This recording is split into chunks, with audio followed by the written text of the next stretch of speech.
Hello, everyone. My name is Dr. Link, the trained and professional, and welcome back to Panzer Hearts. We're going to see what happens on the Imperial ending. Oh, Jake the Fennec showed up. I thought you were streaming your Five Nights at Freddy's games. 5 years too late. 5 years. Fucking first one came out in 2014. The fuck am I talking about? The door finally creaks open to a butler. He's finally clothed, suffused with the air of aristocracy. Fuck! He looks me up and down with disdain. Good evening, sir. My name is Bastion, and I work at the factory. I came to see Colonel Ackerman about an urgent matter. Young man, you must realize the hour. It is unacceptable to disturb a superior officer, not to mention your employer. Talk to the colonel at the factory tomorrow, and remember to set up a meeting with the secretary before barging in. Though we might be at war, manners still exist within the Empire. Butler's arrogant attitude irritates me to the bone. He has no idea what's going on, but all I can do is remain calm. It's just another task which I can prove myself. Let me in, you lower-class rat. You have no idea who you're talking to. I'm not gonna do that shit. We're gonna be nice. The butler still seems suspicious, but there's a hint of curiosity in his face.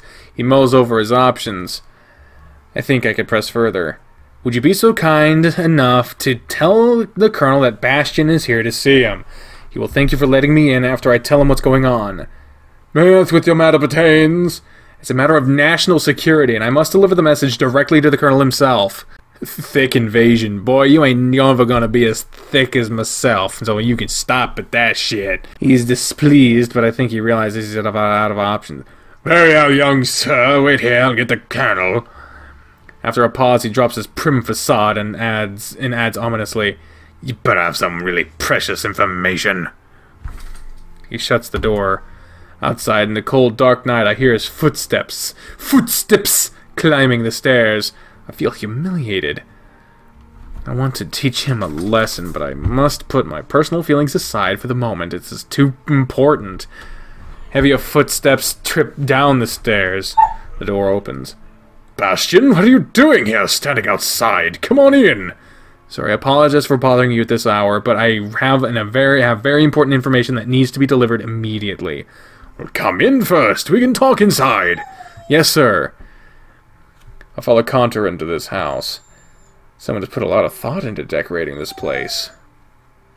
Hey, Bastion! How do you like the fabric on these chairs? Doesn't it bring life and energy to the room?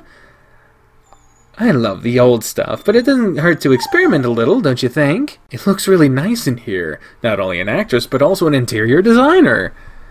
Never laughs and tries to look humble, but you can see she's taken by my compliment. It's nice to see you kids getting along. But Bastion, you had something to tell me. Never, could you leave us for a moment? Sure, Daddy. Never flounces out of the living room. When she's gone, Contra grows a bit more serious. He gestures for me to sit on the couch next to that small table.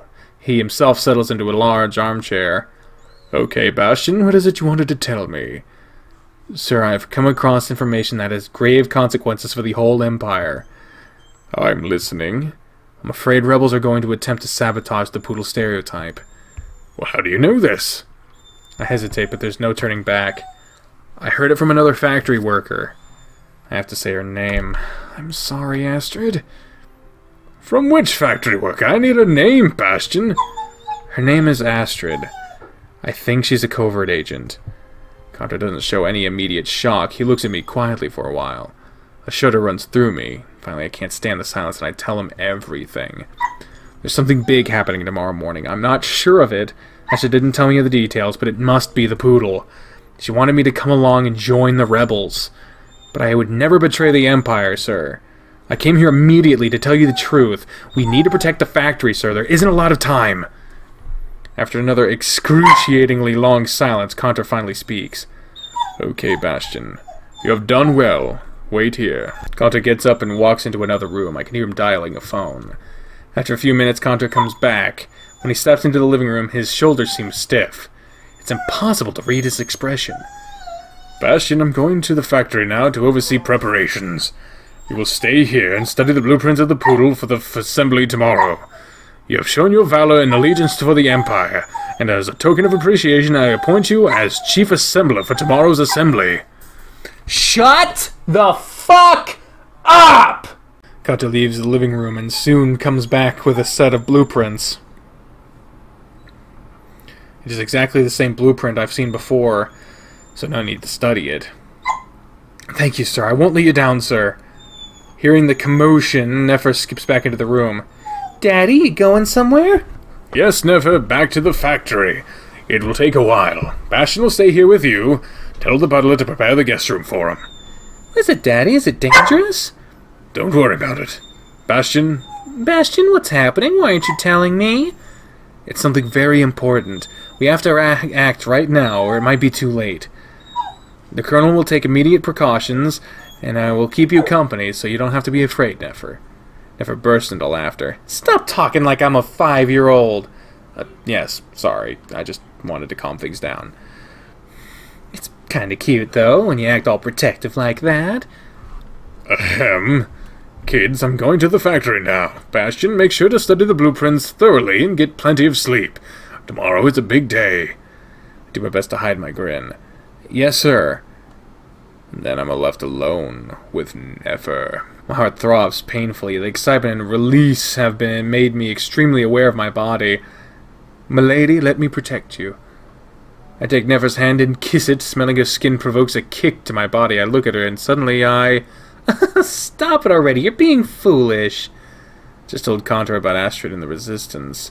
I mean, she's in big trouble. She'll go to prison, or worse. It's her own fault, and now she has to pay. Oh, this is the Imperial ending. Oh.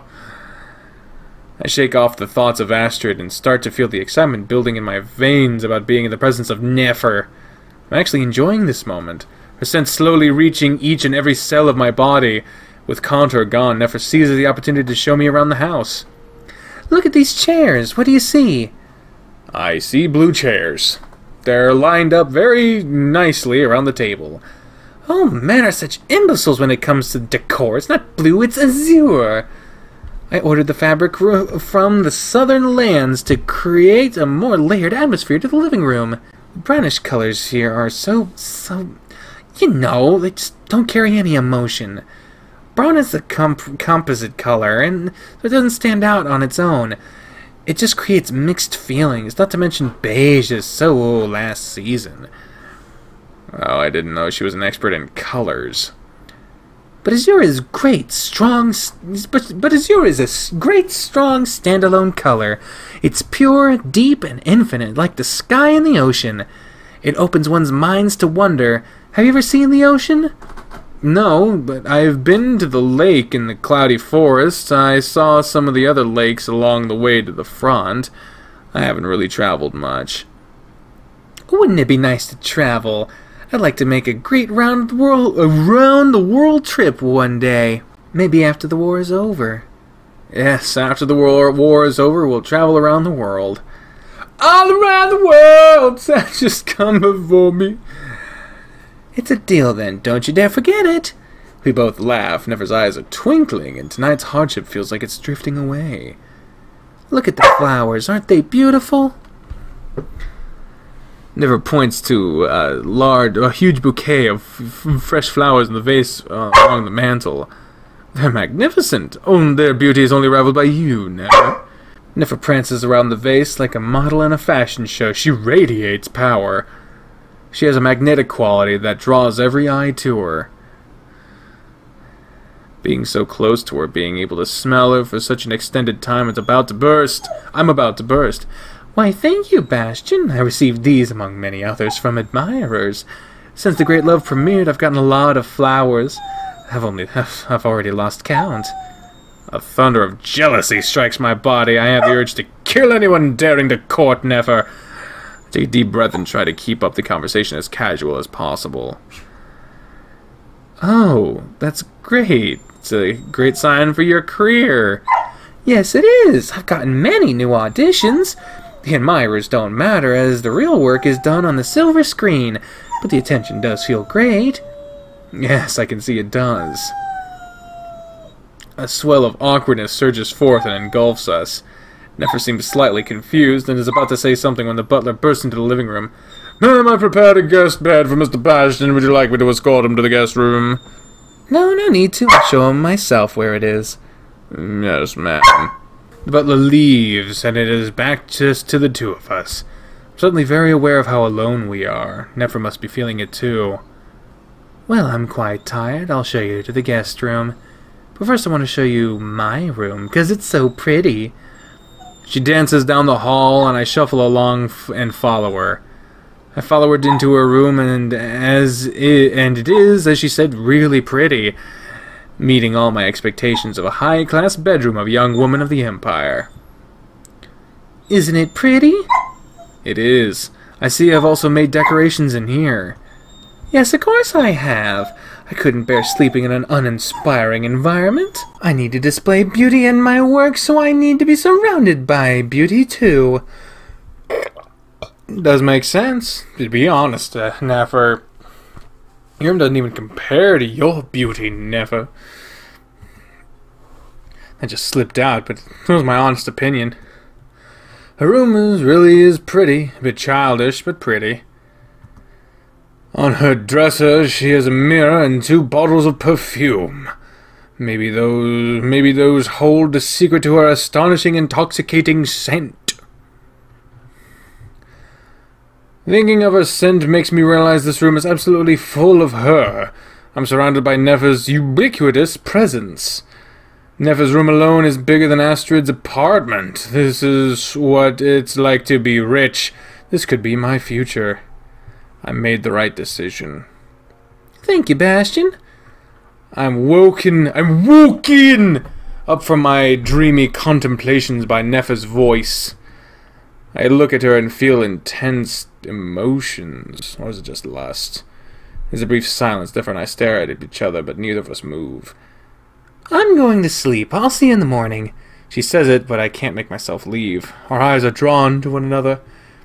I take a deep breath, sucking out all the sweet scent of hers and me. Finally, I can't hold back anymore. Wow, look at us. Look at us doing that with her, and oh my God. I stride across the room and take Nefer in my arms. She seems surprised, but she doesn't resist. I kiss her with the violence of passion. She demurely kisses me back. Somehow I pull her away from her and take her hand. She smiles at me, a mischievous smile, and together we fall into her bed. We start kissing again and taking our clothes off. I've never felt like this before. I am powerful. I am in control. I am strong.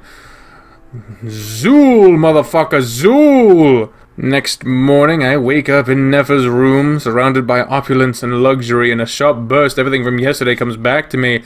I fucked my boss's daughter. I betrayed my family. I betrayed Astrid. Nefer sleeps quietly next to me, my prize for yesterday's decision. She's so beautiful. The brightest flower of the Empire. I run my finger across the small of her back. Oh my. With the holster and everything. Oh. Oh my.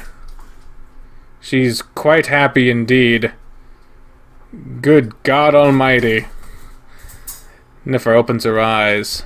I grin at her and she smiles back at me. Bastion, good morning. I slide beside her under the blanket. I breathe her in me. There's one thing I've been meaning to ask you. Nefer looks me in the eye. Her gaze is like 1,000 daggers piercing my soul. What is it? This might be a bit weird, but... Oh, Bastion, get up. It's time to head to the factory. Oh, he knows. Ha ha. Ha ha ha. I will say, Nefer's outfit is better than Astrid's, but that's kind of like, no shit. Conter's just outside the door. Yes, sir, I'll be right there. But the light of Hather, it's late already. Nefer tries to restrain her giggles. You better hurry, soldier boy. Nefer, I need to go, although I don't want to. When the duty calls, you go. I'm quite used to that. I kiss Nefer and scramble out the door. Conter's waiting for me in the living room. He has a look on his face like he knows what happened, to be honest. He always has that look. I try to keep my calm, but I can't hide anything from him. Let's go, we have no time to waste. You fucked my daughter, now get out of my house. Yes, sir. The familiar sound of metal hitting metal echoes around the yard, but it feels different now. An eeriness embraces us as we get out of Conter's car. It's quiet, but after a while I notice figures in between the buildings. Protection guard soldiers, machine guns positioned all around the yard. Wolves awaiting their prey. Bastion, come with me. Yes, sir. The protection guard soldiers perform the salute as we walk to the assembly hall. I feel powerful, privileged. The feeling is intoxicating. Everything's set and ready. Yes, Colonel, we all set the perimeter around the cabin floors. The rebels have no idea what they're walking into. Excellent. Conte glances at his watch. We don't have a lot of time. Let's get ready. Keep the shift working so everything will seem perfectly normal. Yes, there. The protection guard officer salutes and leaves to disseminate orders to his men. Conte and I take position on a platform high above the assembly hall. We hide behind a crate and wait for the action to begin. The shift below is dutifully at work. Small cogs in the big machine. And then there's movement. At least five resistance soldiers pass through the assembly tank pieces, apparently trying to find their way to the poodle prototype. One of them is Astrid, we can see that. What they don't know is that the prototype pieces have already been moved to the other assembly hall. I try to look, but I can't see if Astrid's with them. I steel my face. In front of Contra, I must be strong and in control. My eyes watch at the scene, but my heart plummets into the dark abyss. I fucked one of those rebels, damn it!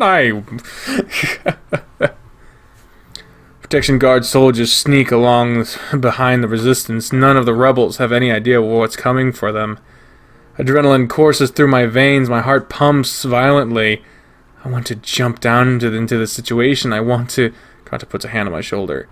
Easy, son. These are our best men, handpicked for situations like this. The rebels stand no chance. I meet Contra's eyes and make a silent vow to protect the Empire for the rest of my life, no matter what happens. Then, with expert precision, the protection guard seizes the unsuspecting resistance soldiers from behind. All are immediately disarmed. No bloodshed, not a single shot fired. They truly are the greatest soldiers I've ever seen. One swift stroke, all the rebels are thrown to the ground. Echoes of shots ripple in from outside. Explosions, screams are thrown back to my single battlefield experience. The sheer terror of grazing death. As abruptly as it began, the noise ends. I assume the protection guard did as well outside as they did in here. That is how the Empire takes care of its enemies, like a bolt of lightning. Yes, sir. That was a great show of skill. I wish I could have been a soldier like that. Who knows, Bastion? Maybe someday you will be. But for now, remember the work you do here at the factory is extremely important. What you did today, by bringing this rebel plot to my knowledge, that was heroism. You set aside your feelings and made the rational choice. That makes you an exceptional young man. Thank you, sir. I'm grateful for your words. They mean a lot to me. I'm only speaking the truth. Bastion, I need to tell you something. Conter has a really serious look on his face. I knew your father. I freeze in place. Conter notices that. Bastion, I am sorry I haven't told you sooner. But I needed to make sure you wouldn't think my allegiance to your father would be any factor in me assessing you. You have proven yourself truly and only as yourself, not as anyone's son. Your father was a great soldier. We fought alongside in the Grand War. He was far braver and more gallant than I ever was. Sadly, as it too often is, the best ones are taken from us. Conter's words stir profuse emotions in me. A lone tear falls down my cheek. You really remind me of your father, Bastion. You, just as him, are a man of valor. You grew to be a man worthy of his legacy, and that makes me proud. Thank you, sir. Now, let's go see what the damage is. A sharp pain cuts through my stomach. My father. Even though Conter congratulated me, the truth is I betrayed my father and everything he believed in. I suppress my mounting anxiety and follow Conter. Decisions have to be made. They're not always easy. I step outside and the sight strikes me in the face. Bodies lying on the ground. Resistance bodies. Is Estrid among them? I don't see her, but she could very well be lying amongst the dead. I shiver. Keeping my head down, I follow Conter. The protection guard officer salutes us, brimming with pride. There, the enemy was halted with no casualties. The operation was a decisive success. Thank you. I didn't expect anything less from your men. Clear the yard and interrogate the survivors. Here's our chance to crush the rebels once and for all. Yes, sir. Bastion, it is time for your mission. The Poodle prototype pieces are already being moved to the assembly area. Let's get to it. Yes, sir. Conter heads toward the assembly hall. Sir, Conter turns back to me. Yes, Bastion? Sir, there's something I haven't told you yet. What is it, Bastion? My mother died yesterday. What? Why didn't you tell me sooner? Sir, the matter at hand was too urgent. She's still home, lying there on the floor. I anticipate tears, but none come. Grief squeezes me, but it's like my body doesn't know how to communicate sadness anymore. The words my mother told me are in my throat, fighting to come out. I bite my lips so I don't spill anything. Bastion, let me take care of it. I will arrange for her body to be collected and buried properly so she will be fit for the afterlife. We will have a funeral ceremony for her next week. Thank you, sir. Do you have anyone to go to? No, sir. Mother was the only family I had.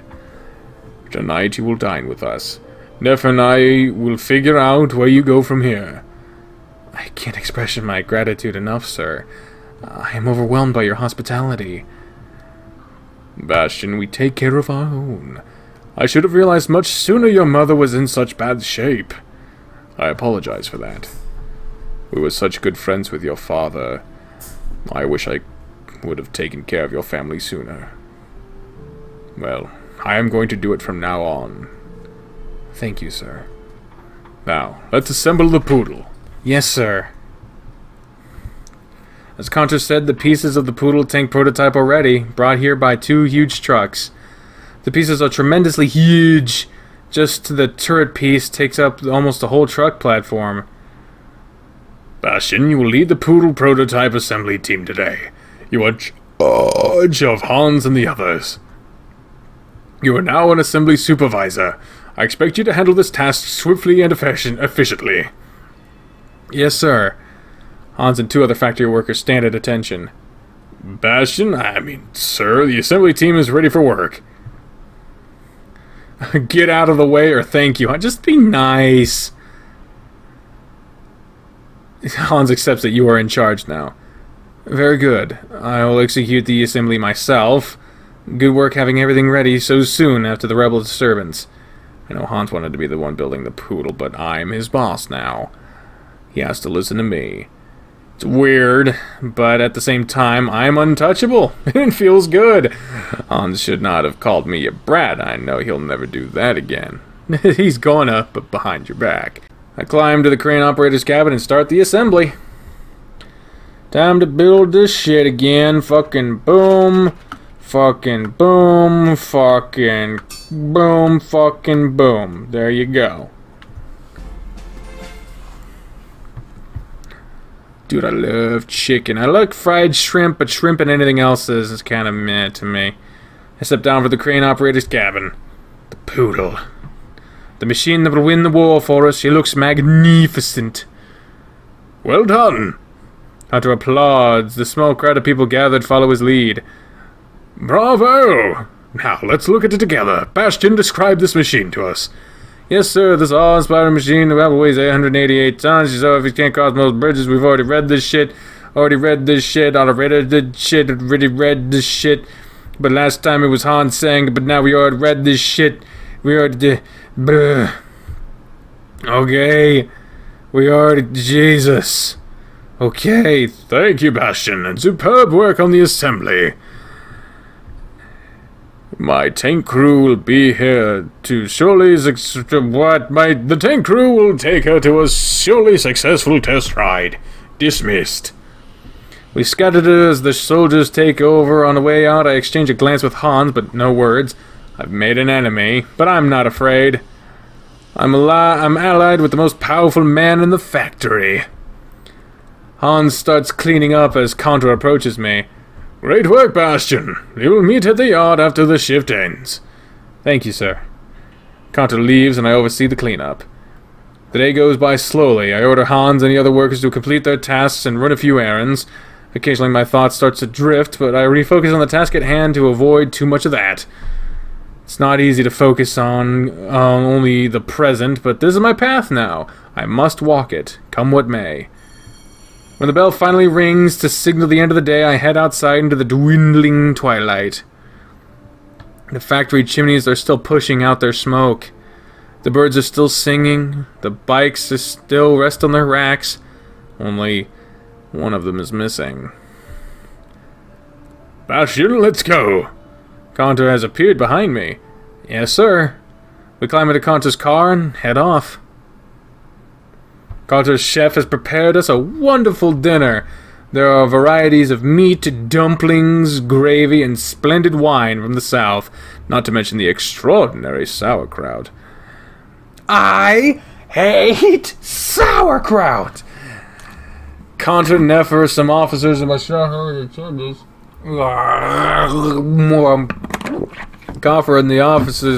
Contra and the officers spend most of the dinner talking about the new poodle tank and how it will help the Empire secure the final victory. After we've eaten, the waiter pours sparkling wine for us. Thank you all for coming. I am very happy about today's achievement. It brings me great pleasure to see all of you here. Let us toast to the Empire. All raise their glasses. Long live the Empire, long live the fuck it, long live the goddamn it, long live the I get it, long live fuck you. I look at Nefer, she looks at me, Contra notices. And my dear young ones, you're the ones who will take the Empire to its future.